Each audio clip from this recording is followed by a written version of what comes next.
Hello.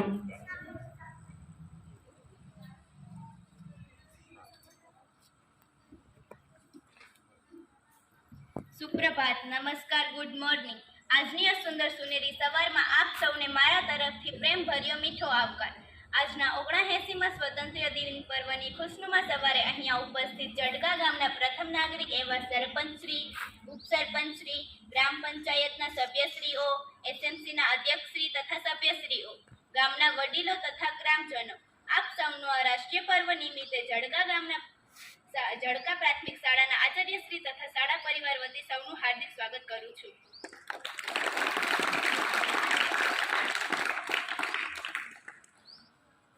આજના 79માં સ્વતંત્ર દિનના ધ્વજવંદન કાર્યક્રમ માટે હું અમારી શાળાના શિક્ષક શ્રી એવા ગોવિંદ સાહેબને વિનંતી કરીશ કે તેઓ ધ્વજવંદન વિધિ કરાવે।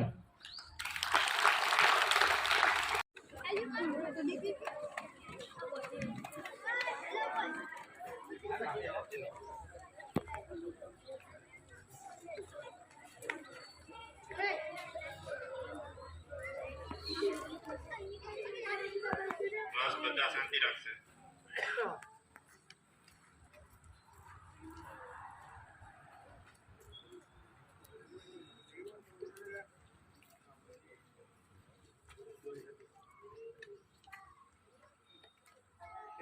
સાવધાન।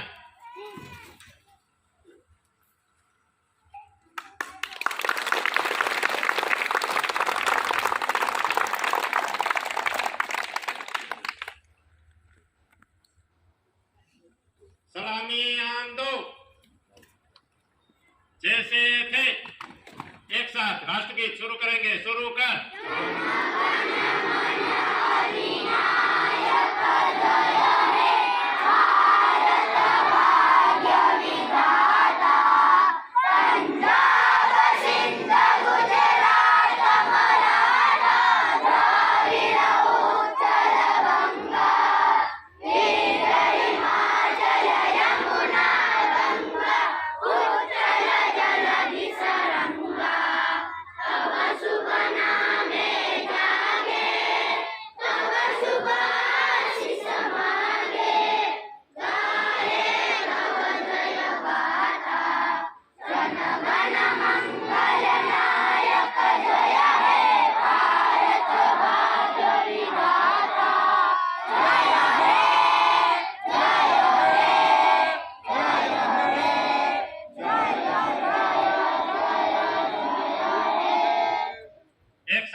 આપણી સમક્ષ દિન વિશેષ રજૂઆત કરશે ધોરણ 8ની બાળા લાખા તમન્નાબેન રફીકભાઈ.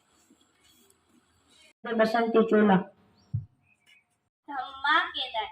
આપણી સમક્ષ નવા જ વિચારો તેમજ પોતાના સપના આપણી સમક્ષ શબ્દરૂપી રજૂ કરશે ધોરણ 7ની બાળા લાખા રસીદાબેન. તો આવો વક્તૃત્વને માણીએ. કરું કે પ્રસંગોચિત વક્તૃત્વ રજૂ કરો. Who are present here. Today we are here to celebrate. Today we are here, gathered here, we are here to celebrate a best gift of our nation, that is freedom. Freedom is not free, as we know that. It comes with a high price, and our heroes paid that price for our nation. This day reminds us of the sacrifices in courage and determinations of countless freedom fighters who fought for their country. We should respect our national anthem, nation song, and everything which are united with our nation. Let us be a citizens who guide by their nations and establish the things which are discrimination by. And we should do everything for our country which are good for them.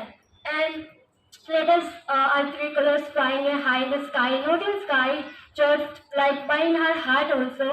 And we should give our every percentage for this country. And together we can do everything to make our nation bright. So let us be citizens who are proud by their nation, proud by their country, and can do everything which are good for them. Thank you. Jai Hind, Jai Bharat. શાળાનો સ્ટાફગણ તથા મારા વાલા વિદ્યાર્થી મિત્રો તેમજ માતાઓ અને વાલીઓ, આજે આ કાર્યક્રમ ખૂબ જ સુંદર થયો છે અને આયોજન પણ એવું સરસ થયું છે કે આજે આપણે વિટમણાઓ વચ્ચે હતા તો પણ વરસાદી વાતાવરણ હોવા છતાં પણ ખુલ્લું વાતાવરણ થઈ ગયું છે અને સરસ વાતાવરણમાં આપણો કાર્યક્રમ યોજાઈ ગયો. પહેલા તો બેસવાનું વિચારતા હતા કેમ બાળકોને બેસાડશું, પણ કુદરતની કૃપા હોય એટલે બધું જ સારું થઈ જાય. પણ હનીફભાઈએ ખૂબ ટકોર કરીને સરસ મજાની વાત કરી છે. વિદ્યાર્થી મિત્રો ક્યારેક કોઈ ફરિયાદ કરતા હોય છે તો એના વાલી આવે છે તો શિષ્ટ ભાષામાં જ્યારે વાત કરે છે ને ત્યારે શિક્ષકને ખૂબ જ ગમે છે.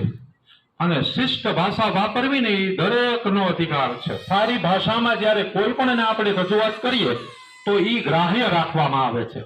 ક્યારેક કોઈક સાહેબની પણ ભૂલ હોઈ શકે છે, એવું નથી હોતું.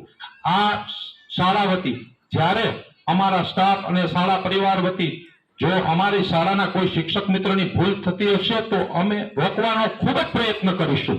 પરંતુ બાળક જ્યારે શાળાએ ભણવા આવે છે ત્યારે જેમ હનીફભાઈએ સરસ વાત કરી છે એમ જો સ્વચ્છતા રાખવામાં આવે તો શાળા આપણી દીપી ઉઠે છે. શાળા છે ને એ મંદિર છે, મસ્જિદ છે, ગુરુદ્વારા છે, ચર્ચ છે, એનાથી વિશેષ કંઈક છે. અને શાળામાં જે શિક્ષણ લઈને બાળક જ્યારે આગળ જશે ને, આજે જે શિક્ષકો શાળામાં ભણાવે છે ને એની કિંમત લગભગ હું માનતા સુધી 1 દાયકો કે 2 દાયકા પછી થતી હોય છે. આજે જે બાળકો અહીં બેઠા છે ને એ બાળકો જ્યારે આગળ વધશે ને ત્યારે અમારી કિંમત થશે કે અમે શું કામ કરીએ છીએ, અથવા તો અમને અભિમાન થશે કે આ વિદ્યાર્થી કે આ બાળા અમારી પાસે ભણતી હતી અને આજે આ દરજ્જા પર પહોંચી ગઈ છે. આજે સીમાનું પણ સરસ વક્તવ્ય સાંભળીને છાતી ગજગજ ફૂલી ગઈ. એમ થઈ ગયું કે નહીં, બાળકોને અમે અંગ્રેજી શીખવીએ છીએ પણ આટલું સરસ પણ શીખવી શકીએ છીએ કે એ મોટું થાય તો અમારા કરતા પણ સરસ સ્પીચ આપી શકે છે. આ એક સરસ ગર્વની વાત છે.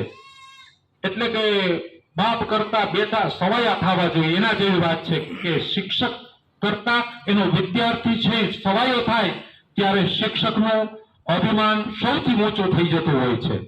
આજનો આ કાર્યક્રમમાં વધારે કોઈ વાત ન કરતા સરસ મજાની એક વાત કરી છે કે સ્વચ્છતા. તો સ્વચ્છતા હશે ને ખાલી ઘરમાં હશે કે શાળામાં હશે ને તો આપણું બાળક કે આપણે બીમાર નહીં પડીએ. અને બીમાર નહીં પડીએ ને એટલે આપણા જે ઘરમાં જે આપણી મૂડી છે ને એ ધોવાતી અટકી જશે. એટલે કે આપણે ક્યારેય બીમાર ન પડીએ, બાળક ક્યારેય બીમાર ન પડે.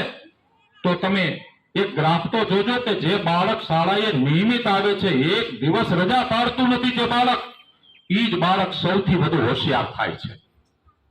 આ વાત એટલા માટે કરું છું કે મને નિયમિતતા ખૂબ જ ગમે છે. અમારા સ્ટાફને બાળક શાળાએ સમયસર આવે એ ખૂબ જ ગમે છે અને સમયસર ઘરે જાય એ પણ ખૂબ ગમે છે. તો બાળક શાળાએ સમયસર આવે, નિયમિત આવે, તો જ એની હોશિયારી આગળ આવી શકે. આટલું થી વિશેષ હું તમને એટલું કહું છું કે વાલીઓએ એવું સજાગ થવાની જરૂર છે કે પ્રસંગોચિત ક્યાંક જવાનું બને ને તો 1 કે 2 દિવસ બગાડીએ ત્યારે એવું વિચારવાનું કે આપણે પ્રસંગમાં ગયા પણ શાળામાં ભણવાનું છૂટી ગયું. એનું મહત્વ કેટલું મોટું હતું. નો ડાઉટ ક્યારેક જવું પડે માણસને, જરૂરિયાત છે, પરંતુ બીમારી ન આવે ને તો બાળક રોજ શાળાએ આવી શકે. અને રોજ શાળાએ આવી શકે ને આ જ્ઞાન છે ને એ ક્રમિક વસ્તુ છે. આજે 1 થી 10 એકડા શીખે, કાલે 11 થી 20 શીખે, એમ કરીને માણસ 100 સુધી પહોંચી શકે.